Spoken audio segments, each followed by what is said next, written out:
आपकी सबसे बुरी आदत। कल करूँगा,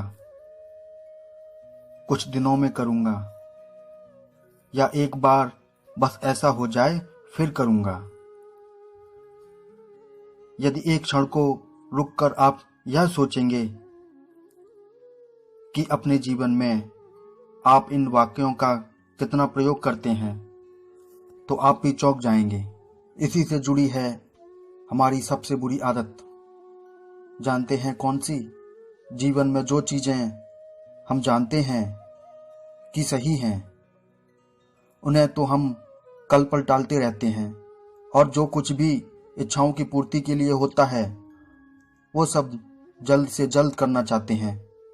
अब इस पूरी भाग दौड़ में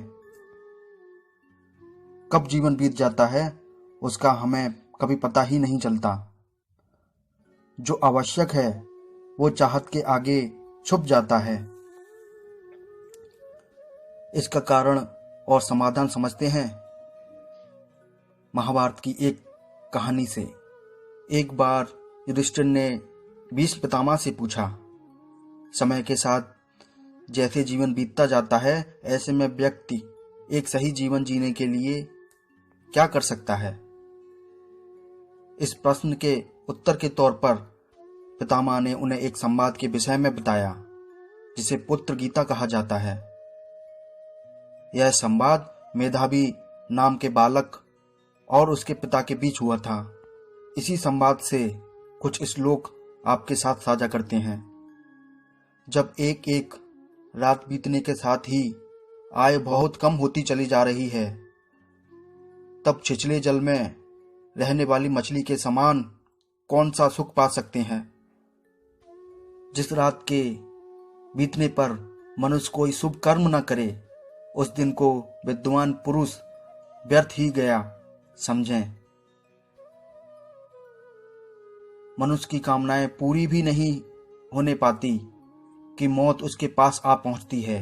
जैसे घास चरते हुए भेड़ों के पास अचानक शेरनी पहुंच जाती है और उसे दबोचकर चल देती है, उसी प्रकार मनुष्य का मन जब दूसरी ओर लगा होता है, उसी समय सहसा मृत्यु आ जाती है और उसे लेकर चल देती है। इसलिए जो शुभ कार्य हो उसे आज ही कर डालिए। इसलिए जो शुभ कार्य हो उसे आज ही कर डालिए। आपका यह समय हाथ से निकल न जाए, क्योंकि सारे काम अधूरे ही पड़े रह जाएंगे और मौत आपको खींच ले जाएगी। कल किया जाने वाला काम आज ही पूरा कर लेना चाहिए। जिसे सायंकाल में करना है उसे प्रातःकाल में ही कर लेना चाहिए, क्योंकि मौत यह नहीं देखती कि इसका काम अभी पूरा हुआ है या नहीं। कोई दुर्बल हो या बलवान, शूरवीर हो या डरपोक, तथा मूर्ख हो या विद्वान, मृत्यु उसकी समस्त कामनाओं के पूर्ण होने से पहले ही उसे उठा ले जाती है। काल की गति कुछ ऐसी ही है।